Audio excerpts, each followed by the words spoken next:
एकादशी के व्रत करेगा जे एकादशी के व्रत कर समझ लगे भगवान के भक्ति के शुरुआत हो। सुखदेव जी महाराज कहले यह प्रकार से जीव के पहला कर्तव्य हो कि चाहे जैसे भगवान के भक्ति कर। हालांकि भगवान के भक्ति इतना आसान नहीं बा, ये रास्ते में बड़ा रुकावट बा, बड़ा रोड़ा बा। भगवान के जब कृपा भइल तो अपने इच्छा से उन संसार के विस्तार के बहुत बड़ा हमें तोहरे खातिर बहुत लंबा चौड़ा धरती में भगवान के जो अंगूठा बा, अंगूठा के 10वां भाग जो वही में सारा संसार समाये। भगवान अपने भक्त के प्रत्येक जगह बताओ। उद्धव जी के जब 4 श्लोक में भागवत कितना में एक श्लोक संख्या कितना बा 18,000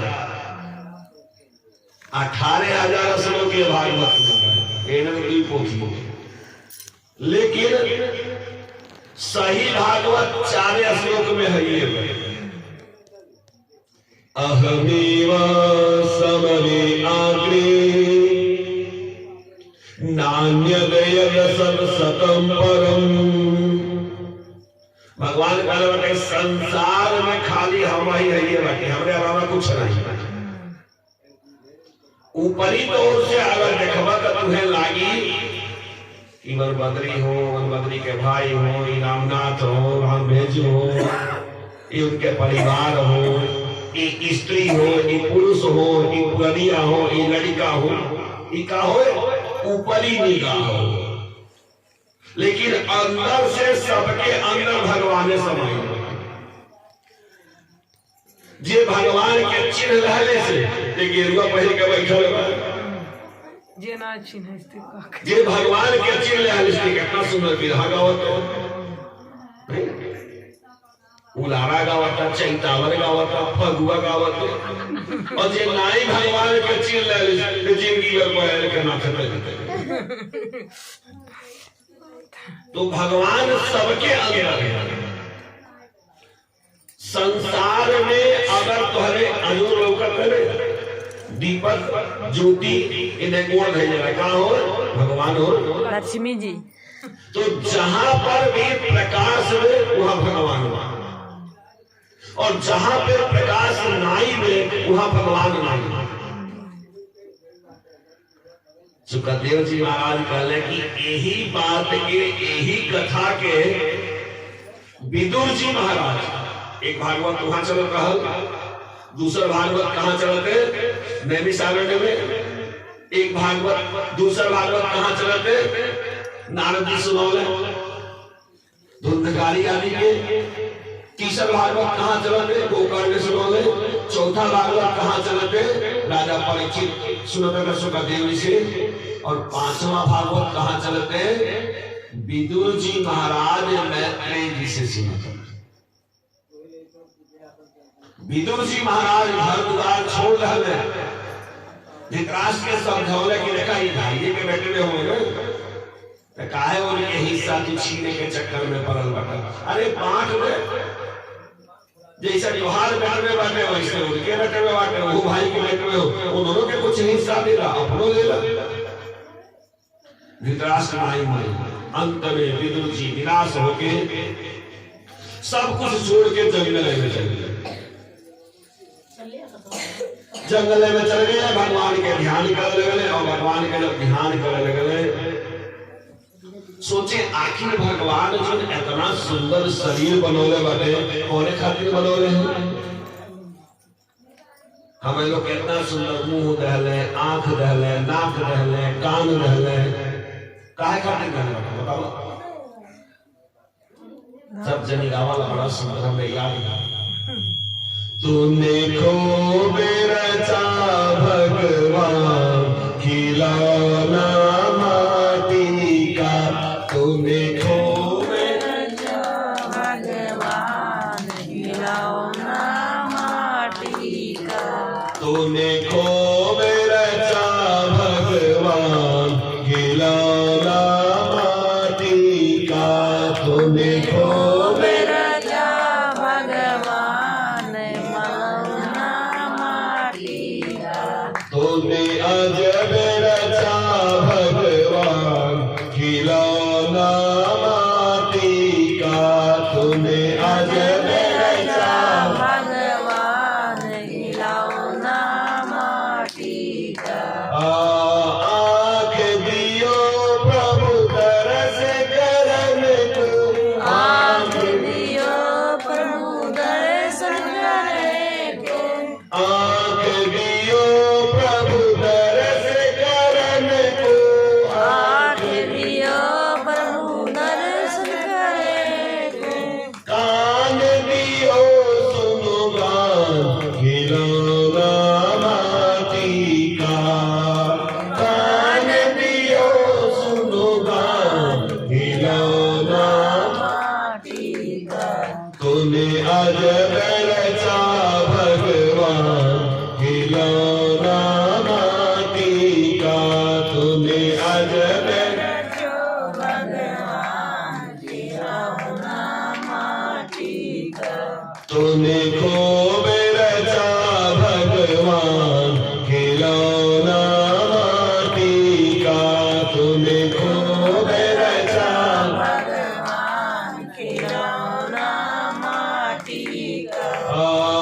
पैर दियो प्रभु तीरथ करन को, पैर दियो प्रभु तीर्थ करन के, पैर दियो प्रभु तीरथ करन को, पैर दियो प्रभु तीर्थ करन के, हाथ दियो करो दान खिलौना माटी का, हाथ दियो कल्याण खिलौना माटी का। तूने अजब रचा भगवान खिलौना माटी का, तूने अजब रचा भगवान खिलौना माटी का, तूने खूब रचा भगवान खिलौना माटी का, तूने अजब रचा भगवान खिलौना माटी का। देह दियो प्रभु नेह करन को, देह दियो प्रभु ने करन के, देह दियो प्रभु नेह करन को, देह दियो प्रभु ने करन के। नेह समझ में आवला की कहले, जौन कहल जाता हो नेह की कहले, नेह कहले प्रेम, माने इस जीवन में और कुछ बात नहीं, केवल और केवल प्रेम। जिकरे जीवन में प्रेम नहीं बने उस समय लग पशु के समान, पशुओं में प्रेम होगा। अगर प्रेम से छांटी चलावा भूसा चलावा तो दूसरे के भले मारे कोड़िया छाटे लेकिन तुम्हें नहीं कुछ करेंगे। परंतु जिकरे पास इतना ज्ञान नहीं है ओकरे अंदर अगर प्रेम नहीं बा तो पशुओं से गए उजरल। तो भगवान जी शरीर कहले बाटे ना काय खातिर कहले अब प्रेम का हो केहू आई गए पियासा लोग खातिर एक लोटा पानी दे देला, घरे केहू बा मांग डाली सरी पानी लेके आला एक लोटा पानी लिया कर दे देला, केहू भूखाई रहे भोजन लिया के ले रहला, केहू थकल आयल बा गोड़ दबा देला। ई का हो प्रेम। यही ना कि भगवान इतना सुंदर शरीर है, लेकिन इस शरीर के पहले के बावजूद अगर केहू प्रेम न करे नेह न करे तो का जीवन बेकार। यही ना कि कहले देह दियो प्रभु नेह करन को, देह दियो प्रभु नेह करन के, मुख को दियो करो गान खिलौना माटी का, मुख को दियो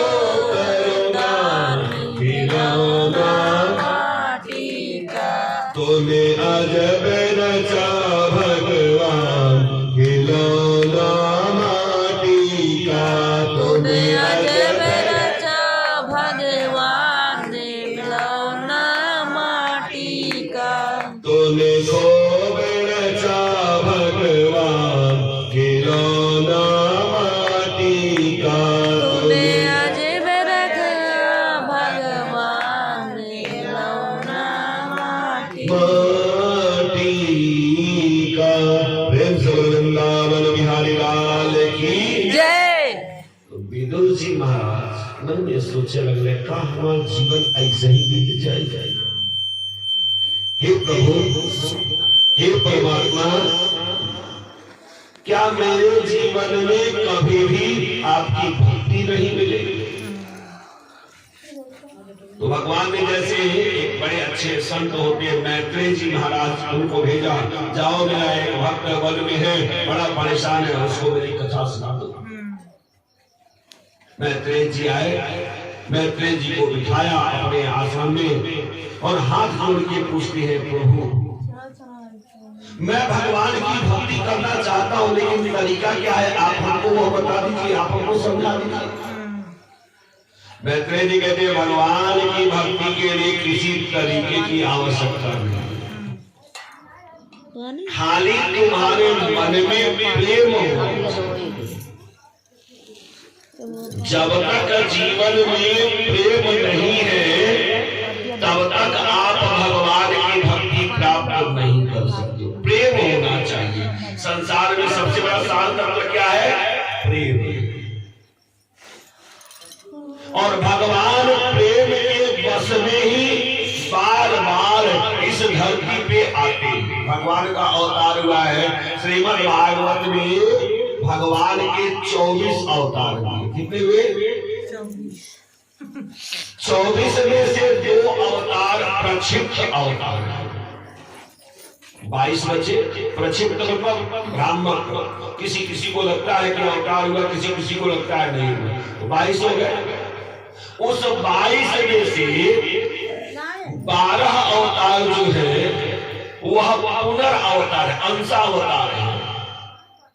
जैसे राम अवतार हुआ, उसी में परशुराम जी आ गए तो परशुराम अवतार हो गए, ऐसे।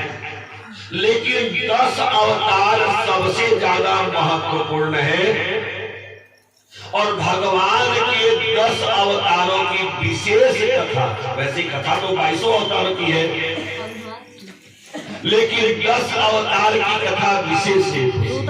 उसमें से भगवान का सबसे पहला अवतार है जिसको कहते हैं वाराह अवतार। भगवान का पहला अवतार क्या हुआ? वाराह अवतार। कहा महाराज वाराह रूप में कैसे अवतार? कहते हैं प्राचीन काल में जब यह धरती हिंद की तरह जल के अंदर चली, तो उस समय सारे देवताओं ने मिलकर के यह सोचा, मन में विचार किया कि हम लोगों का मुख्य भोजन जो है वह है यज्ञ। आप जो यज्ञ करते हो ना, तो हवन होता है, हवन का धुआं जब ऊपर जाता है उसी धुएं से भोजन मिलता है। महाराज अगर धरती ही नहीं रहेगी तो यज्ञ कहां से होंगे?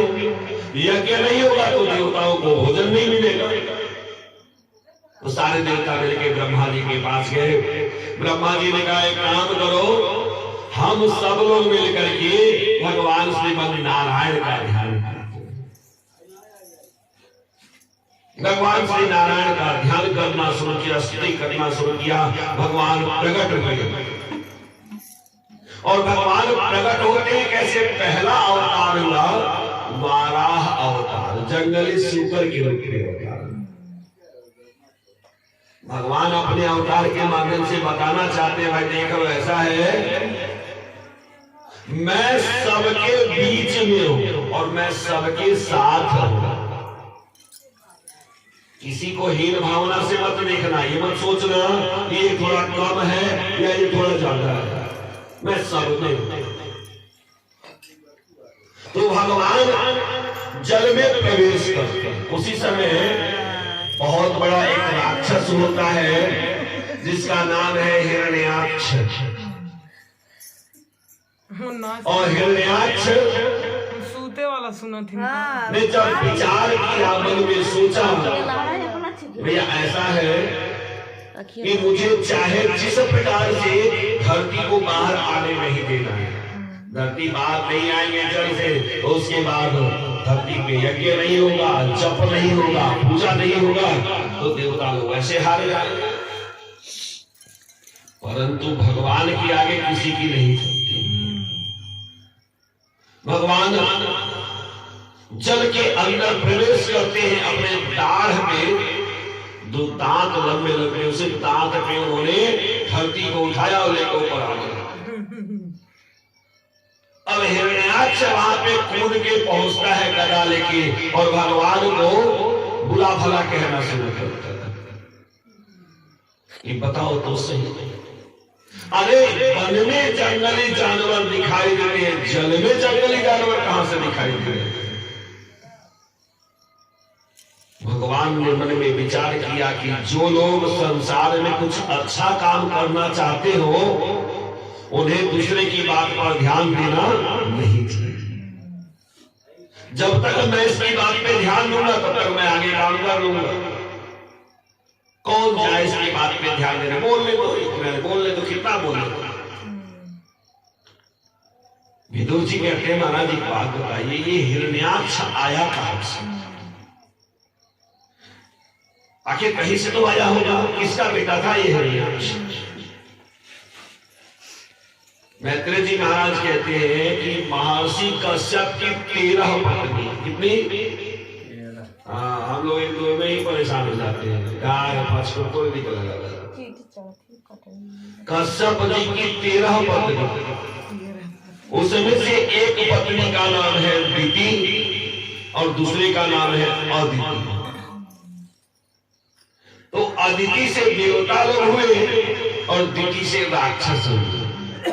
देखिए माँ एक ही है, लेकिन एक लड़का बहुत बड़ा धार्मिक हो जाता है, दूसरा लड़का बहुत बड़ा पापी हो जाता है, राक्षस हो जाता है। क्यों? जब आप अपने जीवन में नियम रखोगे, पवित्रता रखोगे, निष्ठा रखोगे, तो आपकी संतान देवता जैसे है। और अगर आपके जीवन में नियम नहीं है, बाजारे जाइए तो कहीं कुछ करो, चाइना का गोलगप्पा जरूर खा। हाँ, विशेष करके कुछ ऐसी स्त्रियां भी होती हैं जो संतान को जन्म देने वाली है और कुछ नहीं मिलता तो खपड़े खाएंगे, सारा नरिया गाय कहती है खाद खाद।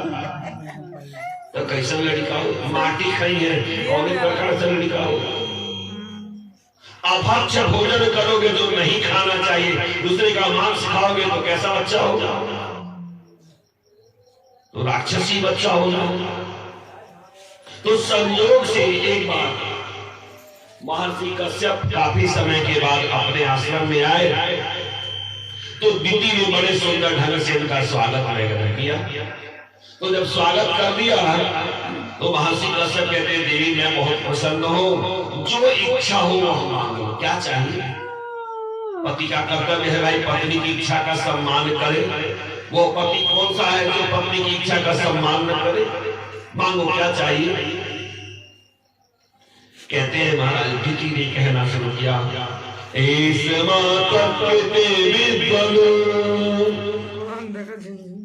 काम आत्मसनासन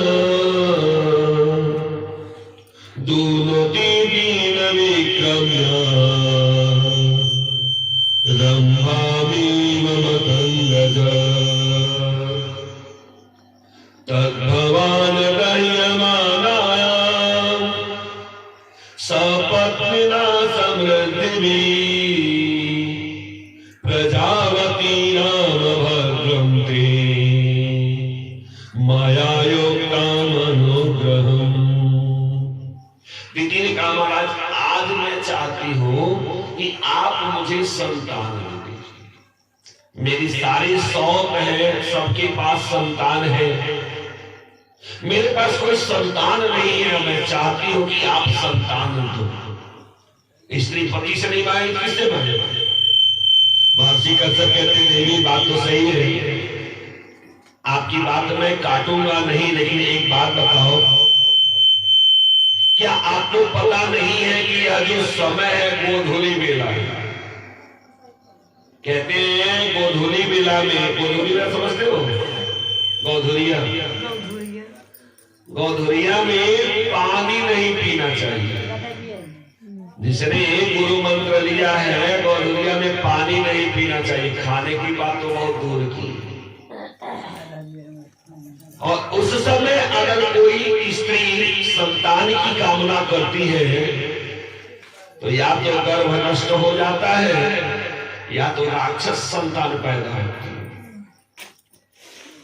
तो थोड़ा समय विचार करो, जब समय आएगा तो मैं संतान दे दूंगा। दीदी कहती है नहीं महाराज अब ये सब मैं नहीं जानती, मुझे संतान चाहिए। संसार में 3-4 हठ सबसे ज्यादा प्रमुख है, बाल हठ, स्त्री हठ, राज हठ। एक बार औरतों ने सोच लिया मुझे ये काम करना है तो करना ही है। जब तक उनका काम होगा नहीं तब तक आपको चैन से बैठने नहीं देंगे। बच्चे ने एक बार ठान लिया मुझे ये करना है तो करके ही छोड़ेगा, मानने वाला नहीं है। राजा का हठ भी वैसा ही होता है, परंतु इसका परिणाम बड़ा खतरनाक होता है। अच्छा, जब महर्षि कश्यप ने आशीर्वाद दे दिया तब जाके इनको ज्ञान आया, बाप रे बाप गलती तो मुझसे हो गई, कहीं ऐसा ना हो मेरे संतान को नष्ट कर दे भगवान शिव।